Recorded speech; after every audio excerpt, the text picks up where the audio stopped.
অন্ধকারাচ্ছন্ন রাত্রি যদি এসে থাকে, তাহলে আলোকিত প্রকাশ নিয়ে সূর্যও অবশ্যই আসে।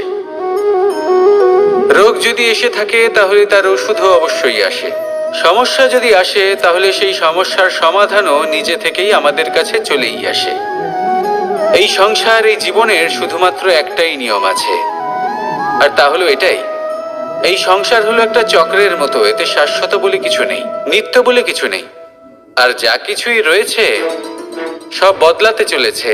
যদি আপনার জীবনে দুঃখ থাকে, সমস্যা থাকে, যদি আপনি বিপদ দ্বারা আচ্ছন্ন, তাহলে মনে রাখবেন সবকিছু বদলে যেতে চলেছে। দুঃখের সময় কাঁদবেন না, মনকে আরো দুঃখী করে তুলবেন না, কারণ এখানে যা কিছুই এসেছে তা যাওয়ার জন্যই এসেছে। তাহলে এত চিন্তা কিসের? আনন্দ সহকারে জীবন যাপন করুন, আর আমার সাথে ভালোবেসে বলুন, রাধা রাধা। যদি কোনো সিংহ বানরের মতো গাছে চড়তে চেষ্টা করে, তাহলে কি হবে? একটা মাছ যদি মাটিতে হাঁটতে চেষ্টা করে, তাহলে কি হবে? তারা বিফলই হবে। কিন্তু এরকম কেন হয়? তার কারণ হলো প্রকৃতির রচনা কিছুটা এরকম। এখানে প্রত্যেকটি ব্যক্তিকে, প্রত্যেকটি প্রাণীকে আলাদা আলাদা গুণের অধিকারী করা হয়েছে, এবং সকলকে একটা সীমাও প্রদান করা হয়েছে।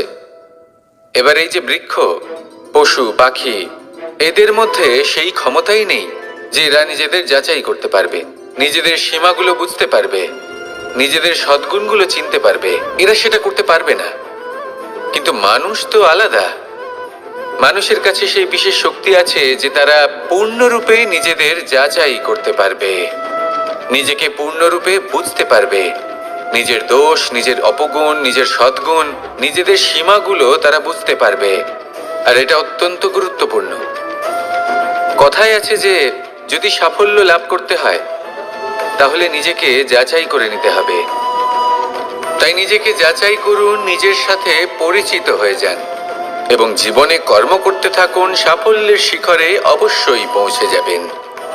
আর ওখানে যদি যান, তাহলে এই মন প্রসন্ন হয়ে অবশ্যই বলবে, রাধা রাধা। বনের মধ্যে যদি আপনি কোনো বিষাক্ত সাপ দেখেন, তাহলে কি করবেন?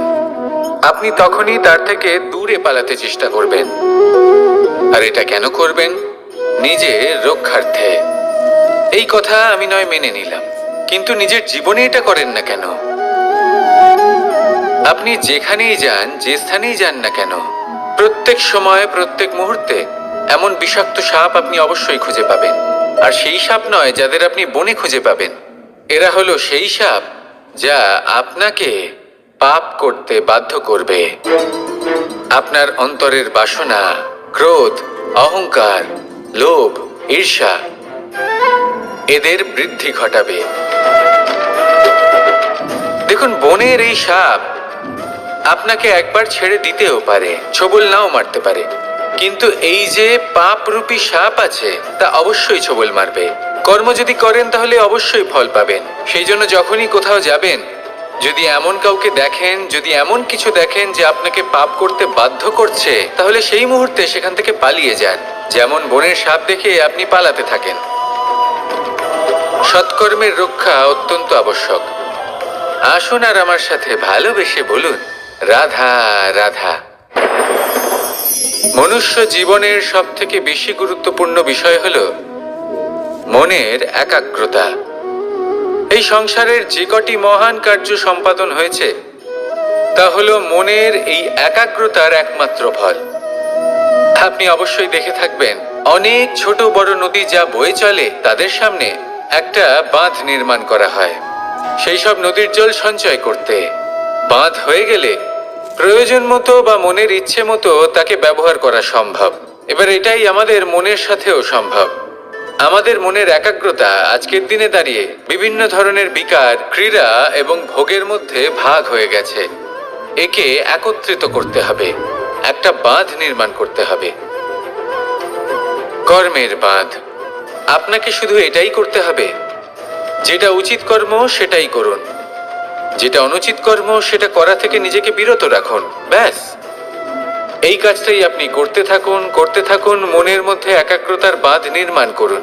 আর একবার যদি তা নির্মাণ হয়ে যায়, তাহলে যখন চাইবেন, যেখানে চাইবেন, যতটা চাইবেন, একাগ্রতা প্রয়োগ করতে পারবেন। আর একবার যদি আপনি এটা শিখে যান, তাহলে এই সংসারকে বদলে ফেলার মতো কাজ আপনি করতে পারবেন, সমাজকে শোধরাবার মতো কাজ করতে পারবেন। তাহলে এই মনকে একাগ্র করুন আর আমার সাথে ভালোবেসে বলুন, রাধা রাধা। আমরা সবাই ফল খাই, কিন্তু আমাদের সেই ফলই প্রিয় হয় যে পরিপক্ক হয়ে ওঠে, যেটা নম্র হয়, আর যে ফল অনেক বেশি মিষ্টি আর সুস্বাদু হয়ে থাকে, যাদের রঙে বাহার দেখা যায়। সেইভাবে জীবনে আমরা নানান মানুষের সাথে পরিচিত হই, কিন্তু সেই মানুষই আমাদের মন ছুঁয়ে যায় যারা বিনম্র স্বভাবের, যাদের বাণী খুব মধুর, যাদের অন্তরে আত্মবিশ্বাসের একটা তেজ, একটা রং দেখা যায়। এবার এমন ব্যক্তি আমরা কি করে হব? ঠিক সেইভাবেই যেমন একটা ফল রোদ, বর্ষা, শীত, বায়ু এই সকল সংকটময় পরিস্থিতির সম্মুখীন হয়ে পরিপক্ক হয়ে ওঠে, সেইভাবেই মানুষ সংকটময় পরিস্থিতির সম্মুখীন হয়ে পরিপক্ক হয়ে ওঠেন। যদি এই সংকটের সম্মুখীন হন, তাহলে অভিজ্ঞ হবেন, আর এই অভিজ্ঞতাই শিক্ষা দিয়ে যাবে। এই অভিজ্ঞতা আমাদের শিখিয়ে দেয় যে আমাদের বিনম্র থাকতে হবে। অহংকার করে কোনো লাভ নেই। মধুর বাণীর যে কি মূল্য তা আমরা শিখতে পারি। এই অভিজ্ঞতাই আমাদের বুঝিয়ে দেয় যে উচিত অনুচিত কোনটা, আমাদের দৃষ্টিভঙ্গি তৈরি করে, আর এই দৃষ্টিভঙ্গি দ্বারা আত্মবিশ্বাস জাগ্রত হয়। সেই জন্য জীবনে কখনো বিপদ থেকে দূরে পালাবেন না, সেগুলোর সম্মুখীন হন, অভিজ্ঞতা লাভ করুন, তার থেকে শিক্ষা লাভ করুন, এইভাবেই পরিপক্ক হবেন। আসুন আমার সাথে ভালোবেসে বলুন, রাধা রাধা। ধন সঞ্চয় করা সম্ভব, আর সেই জন্য ধন সব থেকে বেশি মূল্যবান সম্পত্তি নয়। এবার আপনি বলবেন, এ আমি কি বলছি? এই ধন খুব মূল্যবান, আমরা সকলে অর্জন করতে ব্যস্ত। সেটা এই কারণে, কারণ আপনারা জানেন না এই সংসারের সব থেকে বেশি মূল্যবান সম্পত্তি কি। এ হলো সেই সম্পত্তি যা কখনো সঞ্চয় করা সম্ভব নয়। আপনার কাছে যতই ধন থাকুক, তা দিয়ে আপনি স্বাস্থ্য লাভ করতে পারেন, বাড়ি কিনতে পারেন, আদি ইত্যাদি, কিন্তু আপনি যতই ধনী হন না কেন, ফেলে আসা দিনের একটা মুহূর্ত আপনি লাভ করতে পারবেন না। এই একটা মুহূর্ত, এই সময়, এটাই হলো সংসারের সব থেকে মূল্যবান সম্পত্তি। একবার চলে গেলে তা কখনোই ফিরে আসে না। আর এই মুহূর্ত যতই চলে যাক না কেন, আমরা স্মৃতির মাধ্যমে সেগুলি যাপন করতে পারি, তার আনন্দ উপভোগ করতে পারি। আর যার সাথে আমরা সময় অতিবাহিত করেছি, তার স্মৃতিতে আমরা চিরকাল জীবিত থাকতে পারি। সেই জন্য সময় সব থেকে মূল্যবান সম্পত্তি, তাকে এইভাবে নষ্ট করবেন না। প্রত্যেকটা মুহূর্ত উপভোগ করুন, আনন্দ করুন, আর ভালোবেসে বলুন, রাধা রাধা। কনক, কি সুন্দর একটা শব্দ। এর অনেকগুলো রূপ রয়েছে, অনেকগুলো অর্থও রয়েছে। প্রথম অর্থ হলো স্বর্ণ, অর্থাৎ সম্পত্তি। দ্বিতীয় অর্থ ধুতুরা, অর্থাৎ গাছের ছোট একটা বীজ, যা কিনা অত্যন্ত শক্তিশালী হয়। যদি বেশি মাত্রায় এর প্রয়োগ করা হয়, তাহলে এটা বিষময় হয়ে উঠতে পারে। এই হলো সেই ধুতুরা যার প্রয়োগ মহাদেবের পুজোতে করা হয়। এবার প্রশ্ন হলো এটাই যে এই স্বর্ণ এবং এই ধুতুরার মধ্যে মিল কি রয়েছে। মিল হলো এটাই যে এই দুটোই মানুষকে মত্ত করে তোলে। ধুতুরা মানুষকে তখন মত্ত করে যখন তাকে সেবন করা হয়, কিন্তু স্বর্ণ, ধন, সম্পত্তি, মানুষ এটা যতটাই অর্জন করে নেয় সেটাই যথেষ্ট। এই স্বর্ণ মানুষের ভাবনা চিন্তা করার ক্ষমতাকে বশ করে ফেলে। মানুষ সম্পত্তির লোভে মত্ত হয়ে ওঠে, কারণ যে যত চমৎকারী, যতটা অমূল্য হয়, তাকে সামলানো কিন্তু ততটাই কঠিন, তাই না? তাই মনে রাখবেন, ধন, স্বর্ণ, সম্পত্তি এগুলো ধুতুরার থেকেও অনেক বেশি বিষাক্ত হতে পারে। তাই এর ওপর আত্মসংযমের একটা কবচ পরিয়ে রাখবেন। এবং বিবেকের শক্তির সাথে এগুলো প্রয়োগ করুন, তবেই কল্যাণ হবে। আসুন আমার সাথে ভালোবেসে বলুন, রাধা রাধা। মানুষের জীবনে তিনটি গুণ অত্যন্ত প্রয়োজনীয়: শ্রদ্ধা, বিনম্রতা, যোগ্যতা। যদি জ্ঞান লাভ করতে চান তাহলে শ্রদ্ধার প্রয়োজন, যদি মান লাভ করতে চান তাহলে স্বভাবে বিনম্র হওয়া প্রয়োজন, আর যদি মনোবাঞ্ছিত স্থান লাভ করতে চান তাহলে যোগ্যতার প্রয়োজন। বিষয়টা সহজ। শ্রদ্ধা আপনাকে জ্ঞান দেবে, নম্রতা আপনাকে মান, আর যোগ্যতা উচিত স্থান দেবে। কিন্তু যদি আপনি এই তিনটি গুণ সম্মিলিত করেন তাহলে এমন কিছু লাভ করবেন যা এই সব কিছুর থেকে অনেক ঊর্ধ্বে। সম্মান। আর এ হলো সেই সম্মান যা প্রত্যেক মানুষের নিজের জীবনে লাভ করতে চেষ্টা করা উচিত, কারণ এই হলো সেই সম্মান যার কারণে আপনি চলে যাওয়ার পরেও এই সংসার আপনাকে ভালোবাসবে আর মনে রাখবে। আসুন আমার সাথে ভালোবেসে বলুন, রাধা রাধা। জীবনে গতি অত্যন্ত গুরুত্বপূর্ণ, মতিও হলো গুরুত্বপূর্ণ, এবং তার থেকেও বেশি গুরুত্বপূর্ণ হলো সঙ্গতি। একটা জলের ফোঁটা, তার মধ্যে গতি থাকে। প্রকৃতির মধ্যে তা লাভ করার ইচ্ছে নিহিত থাকে, কিন্তু এই যে সঙ্গতি তা নির্ধারিত করে যে এই জলের ফোঁটা ঝিনুকের মুখে পড়ে মুক্তোতে পরিণত হবে নাকি বিষাক্ত সাপের মুখে পড়ে বিষে পরিণত হবে। এবার দেখুন, এই জঞ্জাল স্বর্ণকারের দোকানের সামনেও থাকে এবং জঞ্জাল একজন ব্যবসাদারের দোকানেও থাকে, কিন্তু জঞ্জাল যা স্বর্ণকারের দোকানে থাকে তা ব্যবসাদারের দোকানের জঞ্জালের থেকে অনেক বেশি মূল্যবান, কারণ তার মধ্যে সোনার কণার সঙ্গতি থাকে। সেই জন্য জীবনে সঙ্গতির উপর বিশেষ গুরুত্ব দেবেন। যেমন সঙ্গতি তেমনই আপনি হবেন। আসুন আমার সাথে ভালোবেসে বলুন, রাধা রাধা। প্রত্যেক প্রাণী ভালোভাবে জীবন যাপন করতে চান, এটা তাদের স্বভাবে আছে এবং ভাবাটা অনুচিত নয়। কিন্তু একটা ভালো জীবনের গুরুত্বপূর্ণ অংশ কোনটা? বসবাসের স্থান, সেই স্থান যেখানে আমরা জীবন অতিবাহিত করি। এবার মানুষ ভাবতে পারেন যে একটা ভালো বাসস্থানের অর্থ কি? সেই স্থান যেখানে সহজে জল পাওয়া যায়, যেখানে শুদ্ধ বায়ু পাওয়া যায়, যেখানে আনাজ উৎপন্ন হয়। এটা জীবনযাপনের জন্য পর্যাপ্ত বটে, কিন্তু ভালো জীবন যাপনের জন্য আরো একটা কথা আপনাকে বুঝতে হবে। সাধু, জ্ঞানী, পণ্ডিত ব্যক্তি, এই সকল মহাপুরুষ, এনাদের যে বাসস্থান তা অত্যন্ত বিশেষ হয়। এখানে এক ধরনের বিশেষ ইতিবাচক শক্তি থাকে, এমন একটা স্থান যেখানে দেবতারাও বিচরণ করেন। জীবন আমরা সবাই যাপন করি, কিন্তু জীবনের উদ্দেশ্য শুধুমাত্র জীবন যাপন করা নয়। জীবনের উদ্দেশ্য হলো মুক্তি লাভ করা। আর এই সকল সাধু, জ্ঞানী, পণ্ডিত ব্যক্তি, এই সকল মহাপুরুষ আপনাকে মুক্তির পথে নিয়ে যেতে পারেন, কারণ এরা হলেন সেই মহাপুরুষ যারা নিজেদের অন্তরের বিকার, অহংকার, ক্রোধ, বিদ্বেষ এই সকল দোষগুলিকে ত্যাগ করেছেন, এদের উপর বিজয় লাভ করেছেন। এমনই একজন ব্যক্তি আপনাকে মুক্তির পথে নিয়ে যেতে পারে। প্রয়োজন হলো শুধুই এনাদের চিনতে পারা, এদের কথা বুঝতে পারা এবং এদের দেখানো পথে চলা।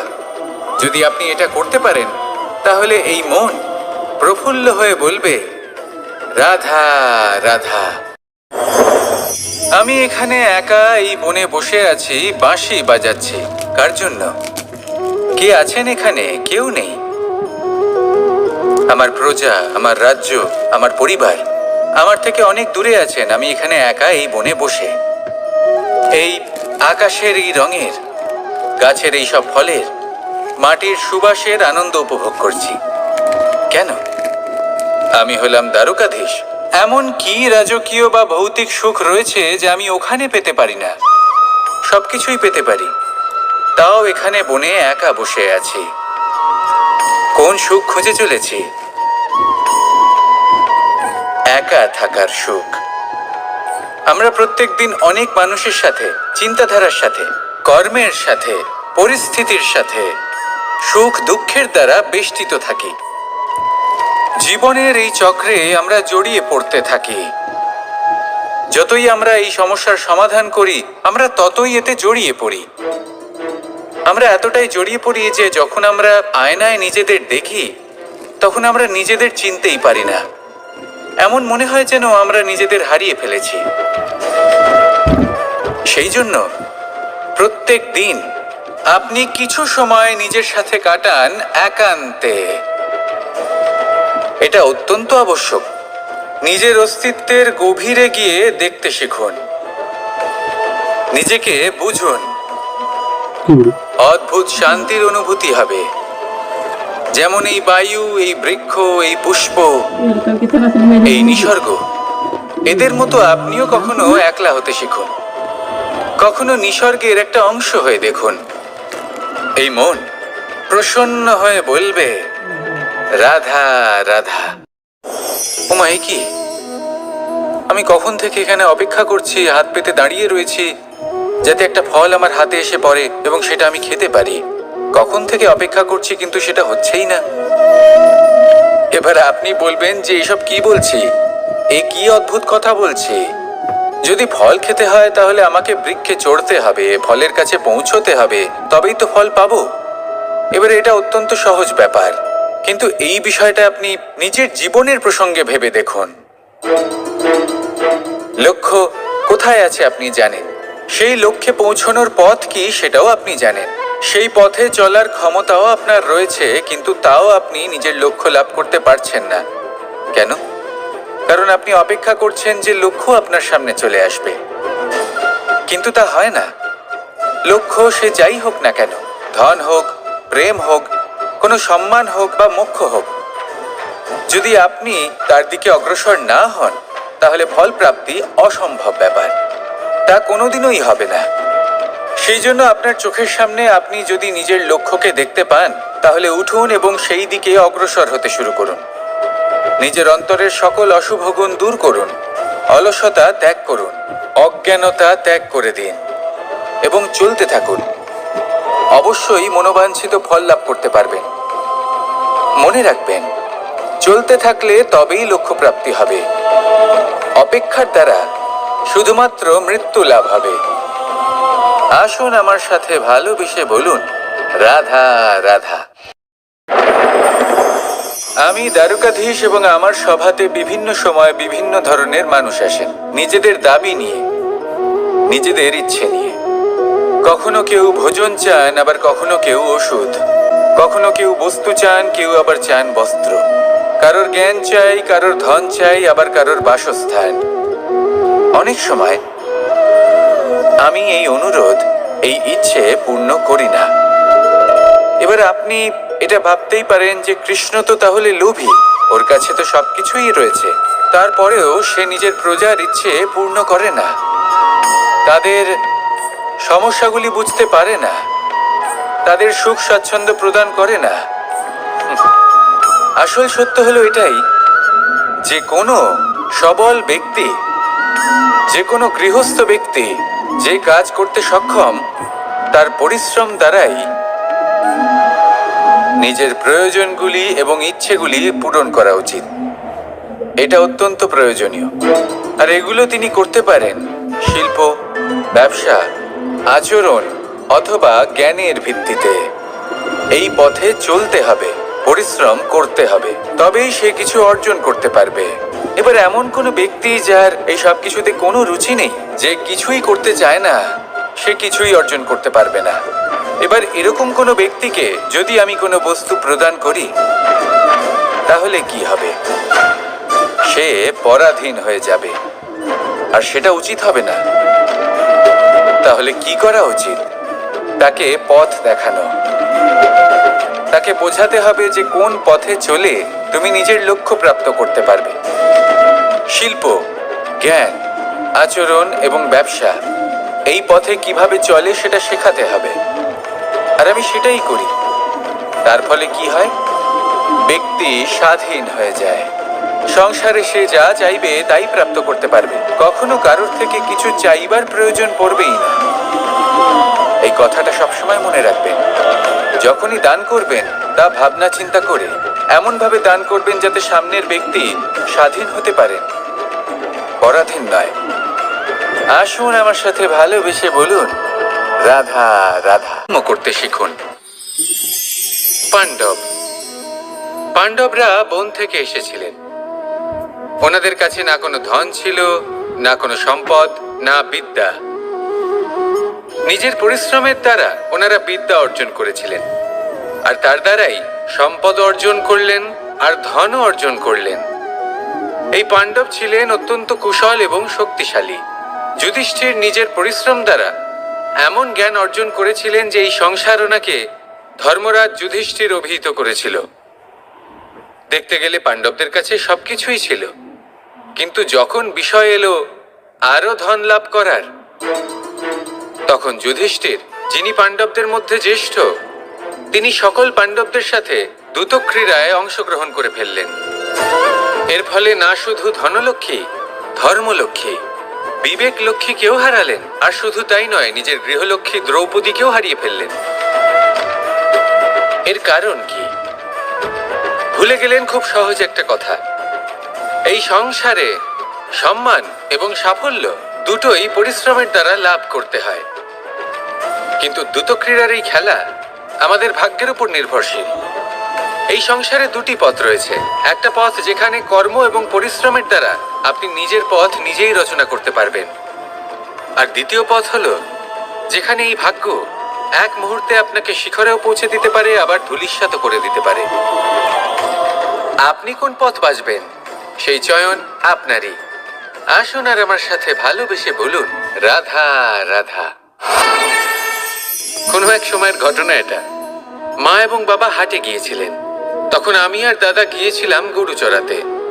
আমরা বাড়ি ফিরে এলাম, আর মা সেই সময় একটা কাজ করতেন। যখনই হাটে যেতেন দরজা তালা বন্ধ করে যেতেন।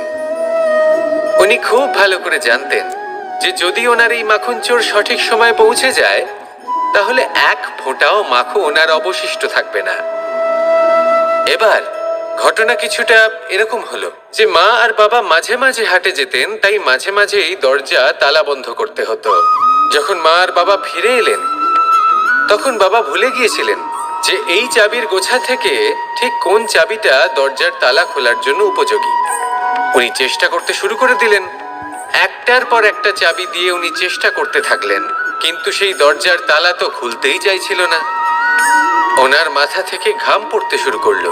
তখন মা বললেন যে তালা ভেঙে দেওয়া যাক। মা চলে গেলেন, আর বাবা বললেন না না দাঁড়াও, আর কিছু চাবি বাকি আছে, এটা হয়তো খুলতে পারবো।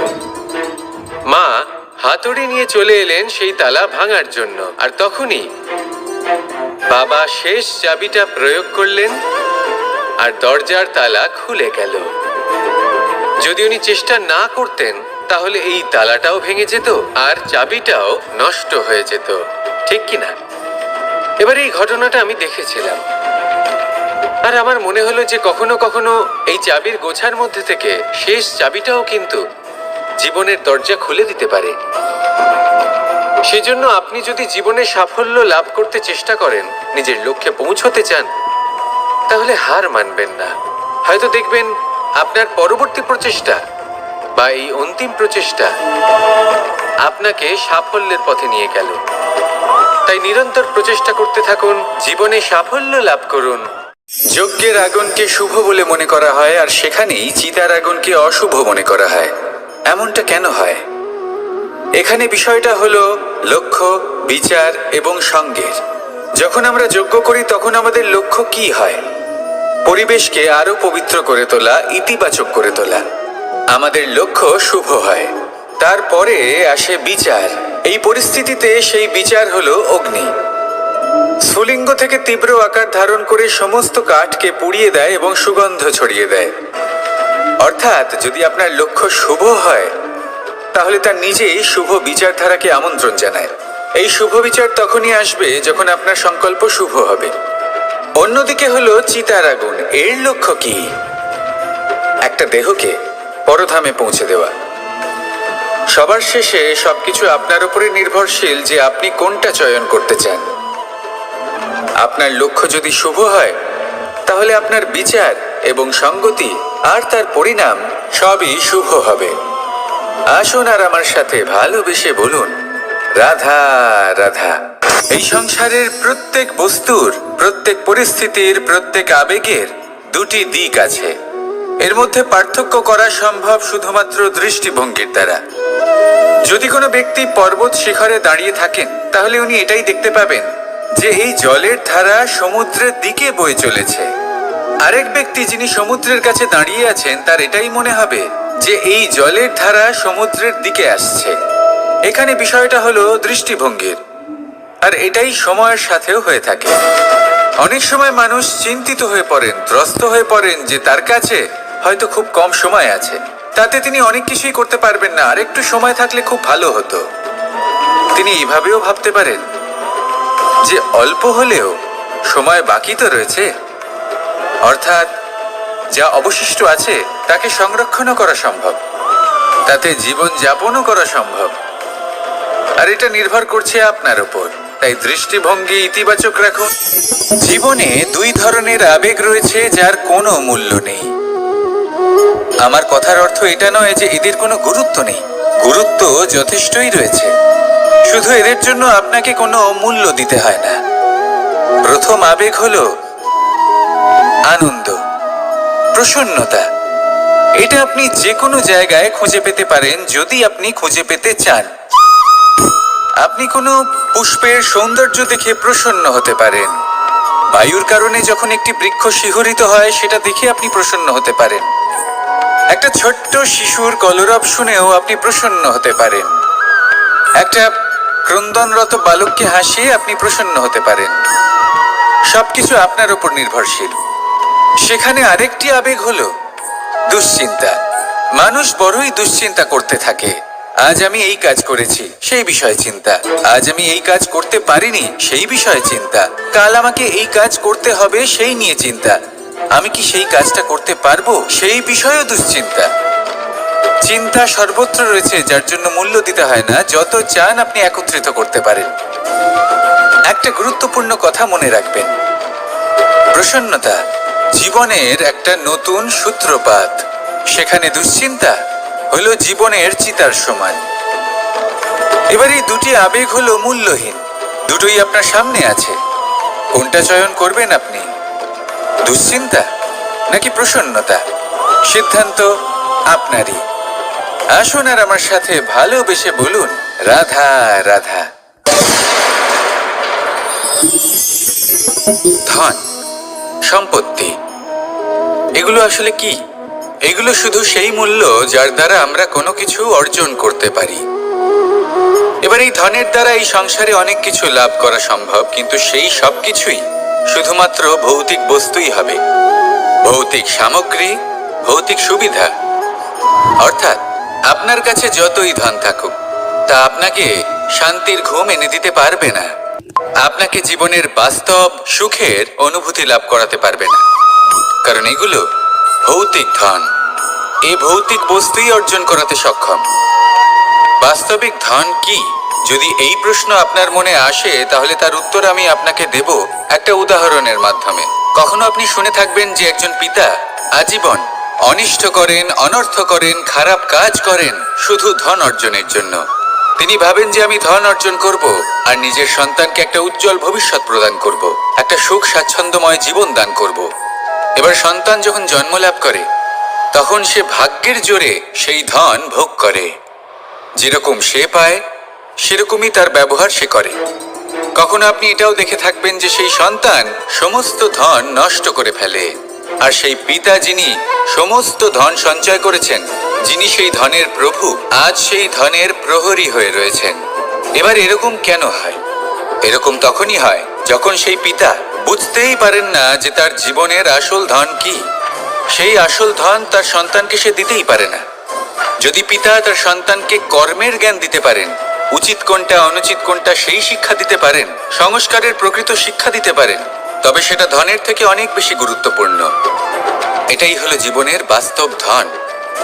আপনি সেই কথা তো অবশ্যই শুনে থাকবেন কুসন্তান হলে ধন সঞ্চয় করে কি হবে? সুসন্তান হলে ধন সঞ্চয় করে কি হবে? সন্তান যদি কুপুত্র হয় তাহলে সব নষ্ট করে ফেলবে, আর সন্তান যদি সুপুত্র হয় তাহলে ধন থাকুক না থাকুক সে নিজেই কর্মের পথে অগ্রসর হয়ে ধন অর্জন করবে আর নিজের জন্য এক উজ্জ্বল ভবিষ্যৎ গড়ে তুলবে। তাই সন্তানকে সম্পদ দেওয়ার আগে কর্মের জ্ঞান দান করুন, সুশিক্ষা দিন, কারণ এটাই হলো জীবনের প্রকৃত ধন। আসুন আর আমার সাথে ভালোবেসে বলুন, রাধা রাধা। একবার একটা শেয়াল বনে বিচরণ করছিল। ও একটা ছোট্ট শাবক দেখতে পেল।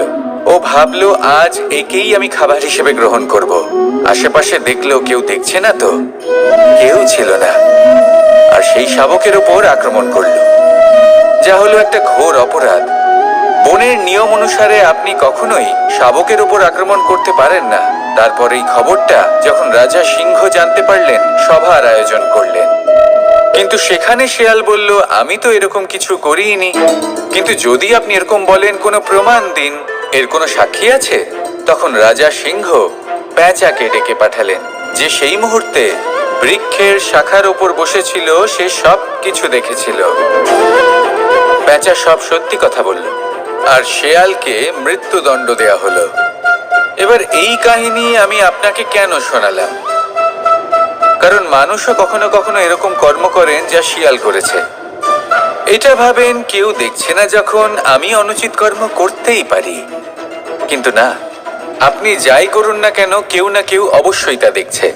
কোনো ব্যক্তি না হলেও কোনো প্রাণী, না হলে কোনো যক্ষ বা দেব বা প্রেত। যদি এনারা কেউ না দেখেন, তাহলে ধরিত্রী মাতা দেখেন, যেখানে দাঁড়িয়ে আপনি সেই কর্ম করছেন, তাই না?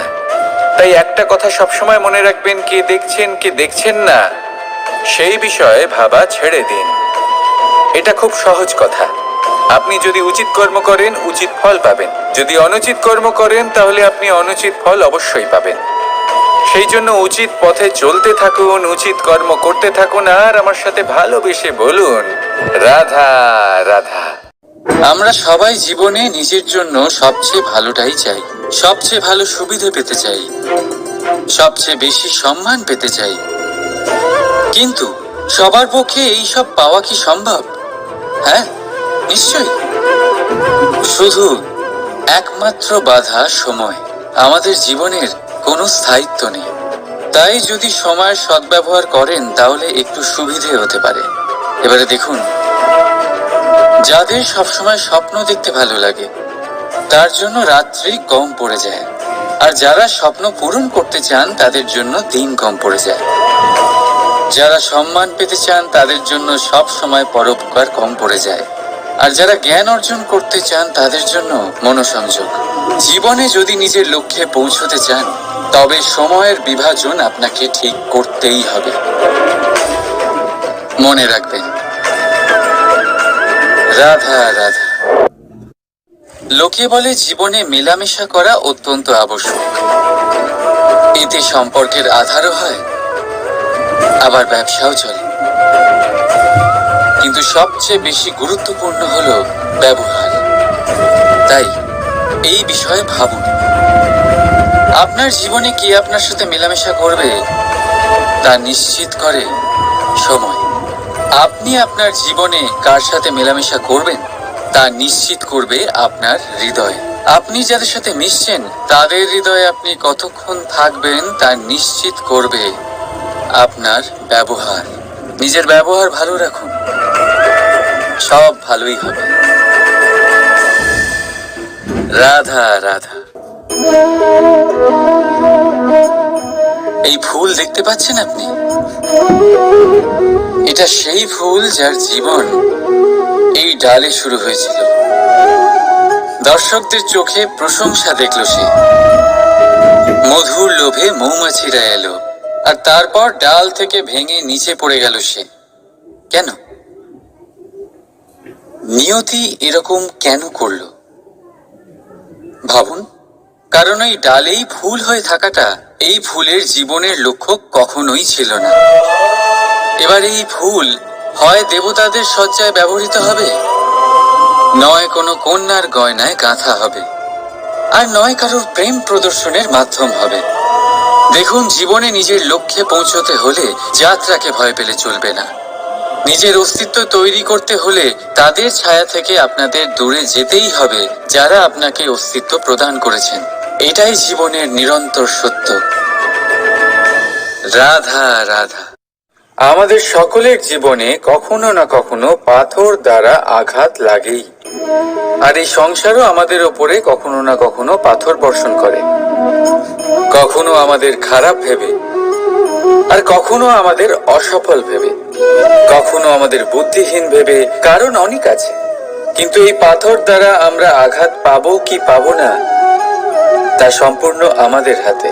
হয় আপনি এই পাথরের আঘাত পেয়ে চোখের জলে ডুবে থাকতে পারেন, আর নয়তো যদি আপনি চান তাহলে এই পাথর দিয়ে সেতু বানিয়ে সকল সমস্যার সাগর অতিক্রম করতে পারেন। সিদ্ধান্ত আপনার। এই পাথর এ হলো প্রতীক আমাদের নিন্দার, আমাদের আলোচনার। যে এই আলোচনা নাকারাত্মকভাবে দেখবে সে শুধুমাত্র কষ্টই পাবে, আর যে এই আলোচনাকে নিজের বিকাশের আধার বানাবে সেই সাফল্যের চূড়ায় পৌঁছবে। তাই মনে রাখবেন, আলোচনা আপনার শত্রু নয়, আপনার সবচেয়ে বড় মিত্র। রাধা রাধা। মিষ্টি জল সবার পছন্দ, কিন্তু নোনতা জল কেউ পছন্দ করে না। এইবার ভাবার বিষয় হলো মুক্তো, যা সমুদ্রের গহ্বরেই তৈরি হয়। নোনতা জলের মধ্যে থেকেই প্রতি মুহূর্তে অন্য প্রাণীদের থেকে বেঁচে নিজের অস্তিত্বকে বাজি রেখে ঝিনুক মুক্ত প্রদান করে থাকে। কখনো ভেবেছেন কেন? কারণ সংকটের সম্মুখীন না হয়ে, চরম পরিস্থিতির সাথে না জড়িয়ে আপনার কখনোই সুখ প্রাপ্তি হবে না। তাই নির্ভীক হয়ে সংকটের সম্মুখীন হন, আর আমার সাথে ভালোবেসে বলুন, রাধা রাধা। আমরা সকলেই সময়ের গুরুত্ব বুঝি। সময় আমাদের তৈরি করে, আর সময়ই আমাদের নষ্ট করে দেয়। কখনো ভালো সময় আসে, আর কখনো ভীষণ খারাপ সময় আসে। তবে আশ্চর্যের বিষয় এটাই যে সব জেনেও আমরা সময় নষ্ট করি। মনে রাখবেন, সময় শুধু বয়ে যায়, কখনো ফিরে আসে না। তাই ভালো সময় আসার অপেক্ষায় সময় নষ্ট করবেন না। যাই করবেন আজ, এক্ষুনি, এই মুহূর্তে শুরু করুন। তা সেটা কাউকে আনন্দ দেওয়াই হোক, বা নিজেকে বদলানোর চেষ্টা করা হোক, যাই হোক না কেন, বিলম্ব করবেন না। কারণ সময় শুধুমাত্র তাকেই সঙ্গ দেয় যে সর্বদা সময়কে সম্মান করে। রাধা রাধা। কথায় আছে, সবকিছু সীমা থাকে। মুশকিলের, কষ্টের, সংকটের, অন্ধকারের। যার কোনো সীমা নেই তা হলো কেবলমাত্র কঠোর পরিশ্রমের। আপনি নিশ্চয়ই দেখেছেন, রাত্রি যতই অন্ধকারময় হোক, তারারা পরিশ্রম করে তার সাথে লড়তে থাকে, আর অবশেষে সকাল হয়েই যায়। ঝড়ে পাখিদের বাসা ছিন্ন বিচ্ছিন্ন হয়ে যায়, কিন্তু পাখিরা নিজের পরিশ্রম দ্বারা তা আবার বানিয়ে নেয়। কারণ যা সীমিত তাকে অসীমের কাছে হারতে হয়, আর পরিশ্রম অসীম। রাধা রাধা। প্রবাহিত নদী কত সুন্দর হয়, বলিষ্ঠ হয়। যেদিক দিয়ে বয়ে যায় সেখানে এক নতুন জীবন প্রদান করে, ধরণীকে উর্বর করে, আকাল দূরে রাখে। আর হয়তো এই জন্যই নদীকে মায়ের মতো পুজো করা হয়। কিন্তু আপনি কি কখনো ভেবে দেখেছেন যে নদীর জন্ম কি করে হয়? এ কি শুরু থেকেই এমন বিশাল আর খরস্রোতা হয়? না, বৃষ্টির ছোট ছোট ফোঁটা একসাথে সম্মিলিত হয়ে এক সূক্ষ্ম ধারা তৈরি করে, আর সেই ধারাগুলি পর্বতের বরফ কেটে তাদেরকে গলিয়ে জলপ্রপাত হয়ে ঝরে পড়ে পাথরের সাথে ধাক্কা খেয়ে তারপরেই সে নদী হয়ে ওঠে। ঠিক সেইভাবেই এত সহজে কেউ মহান হয়ে ওঠে না। ছোট ছোট চেষ্টা মিলে এক বিশাল ব্যক্তিত্ব তৈরি করে। তাই জীবনে সর্বদাই চেষ্টা করতে থাকুন। অস্তিত্ব নিজে থেকেই প্রকাশ পাবে। রাধা রাধা। কখনো কখনো আমরা নিজের মা বাবার ওপর কতটা রেগে যাই, মনে করি ওনাদের মন আমাদের দিকেই নেই। আমরা ভাবি ওনাদের কাছে আমাদের কোনো অস্তিত্বই নেই, আর তাই আমরা রেগে যাই। কিন্তু আপনি কি কখনো এমন অনুভব করেছেন যে আমাদের চোখ দিয়ে আমরা আমাদের নাক কখনো দেখতেই পাই না, কারণ তা চোখের ভীষণই কাছে থাকে, দুই চোখের মাঝখানে। কিন্তু যখন কেউ মুখে আঘাত করে, হাত সর্বপ্রথম নাককেই সুরক্ষিত করার চেষ্টা করে। মাতা পিতাও অনেকটা এরকমই হয়। আপনার ভালোর জন্য, আপনার সুরক্ষার জন্য তারা সবসময় তৈরি। তাই তাদের প্রেমকে কখনো সন্দেহ করবেন না।